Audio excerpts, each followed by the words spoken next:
Hey, what's going on YouTube? This is Bear Brown. Thanks for coming to my garden channel today.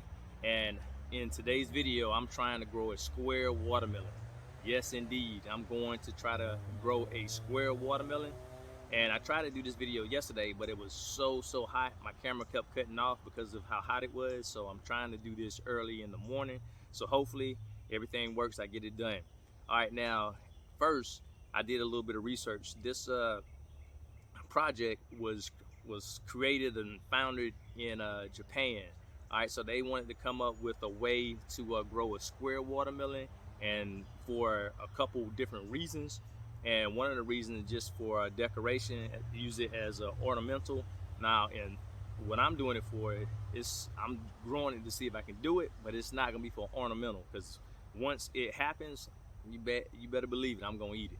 All right, so that was one reason. The other reason is because of storage. Now I can agree with that because when you sliced one of those big watermelons and you go ahead and slide it in your refrigerator and you don't have to have that much space, and then you have to take the other watermelon and put it on top. That's if you don't cut all your watermelon out the rind.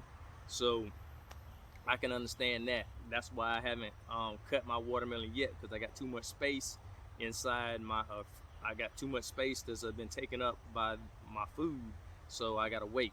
All right, so that's the idea behind it. All right, now, in order for me to do that is I'm going to use this little mold. I got this mold from Amazon. Now in Japan they use a glass box. All right, so I don't have access to the glass box, so I'm gonna use the next best thing off Amazon. I believe it cost about $30. They have this one, and they have a mold that's in the form of a heart. All right, so maybe if this works, I may go and try to do that next time. All right, so a couple features on it. I will tell you, if you are thinking about doing this in the future, that once you purchase it, you have to make sure that you go to your local hardware store, and you have to buy the bolts and the nuts. They don't send that with you. I don't know why, but you have to go to the hardware store for that. And there are, I believe there are 14 bolts, holes that you got to put the bolts and the nuts in. And you do that so that when the watermelon's in here, it takes the shape. Then you want to make sure it doesn't come apart. So that's why you got to have the bolts in it. And then once it takes the form of the shape that you're trying to make, in this case I'm trying to do a square watermelon, then once it takes that shape, I had to keep checking it, and then I had to come out and unloose the bolts and see if it will hold that shape from then on, because if it's still trying to grow, you know what's gonna happen, it's gonna break. All right, so that's what I'm trying to do. Oh, and I will show you this, if you're wondering. It has a big hole for the vine, because you don't want to crush the vine, because then the watermelon will stop growing. And it also has a couple of holes in the bottom and on the other side for ventilation, so that the watermelon can breathe, because we still want the watermelon to get sunlight. That's why we have this clear case.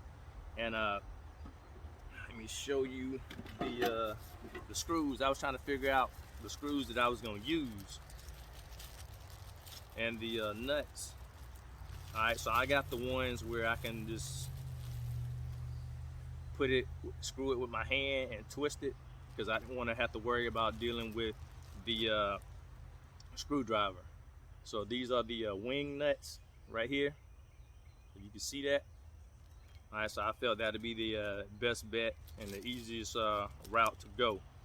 All right, so I've already picked the watermelon, because all my watermelons are starting to grow pretty large, well, larger than this box. And at the end, I will show you some of my other watermelons that I thought I was gonna use, but I grew those watermelons after this patch over here, and they are so far larger than the ones over here. So it's kind of crazy. All right, but let's go ahead and get into it and see if we can make this happen.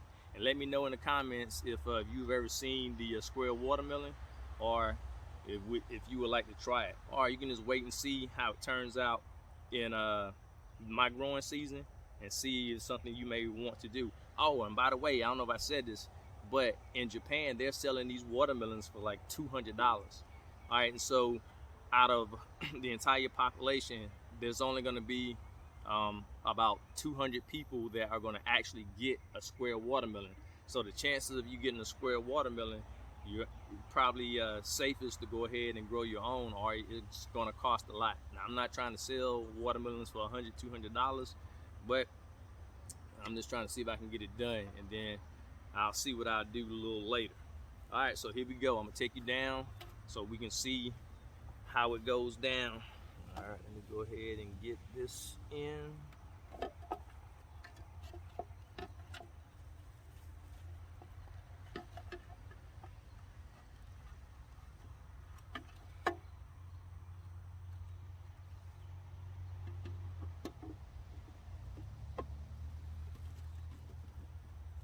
I got everything lined up.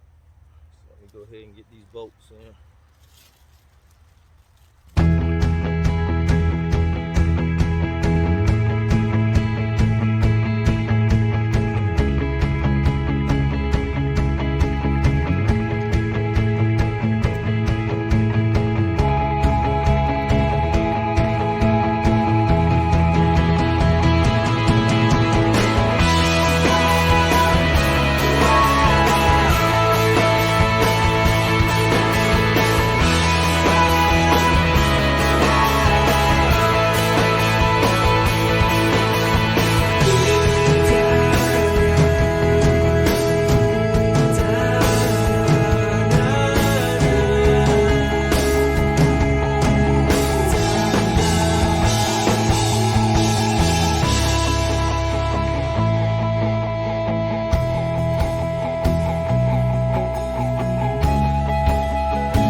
All right, that is the finished product.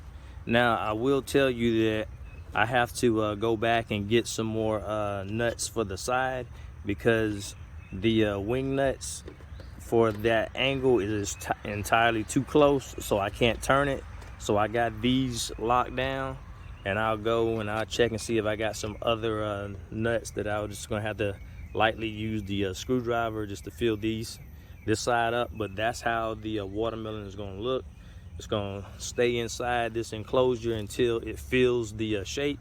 Hopefully everything goes well, and we'll have a square watermelon, because it has to be small enough to get inside. So what I'm going to do, I'm going to set this up in this area so it can get the full sunlight it needs, and I may even clip the this vine to make sure that we don't have any other watermelons on it, so that it can put all this energy into filling this box up.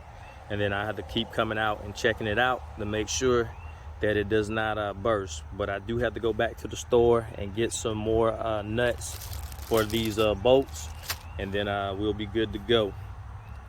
All right, so let me take you to the other watermelons I was talking about before I let you go. But that's gonna be a neat project, excuse me. That's gonna be a neat project. Hopefully everything goes well. All right, so this was the watermelon I was trying to put in the box, but I saw that it was way too big. All right, so I tried to put that one, but it kept growing and growing. And the other one is over here.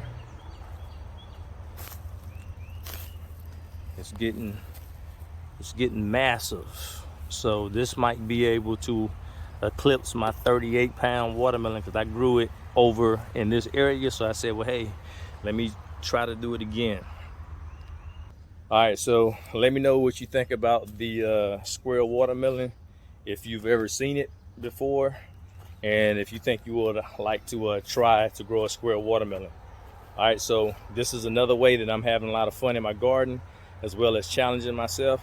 And I can't wait to see if I can get that square watermelon. So when I slice the top off that watermelon, I can just turn it upright and it just fit in that nice little neat corner of my refrigerator. And that's gonna be all good and cool with me, because you know I'm gonna eat it. All right, this is Bear Brown. Thanks for coming to my garden channel, and I'll see you next time. Bye.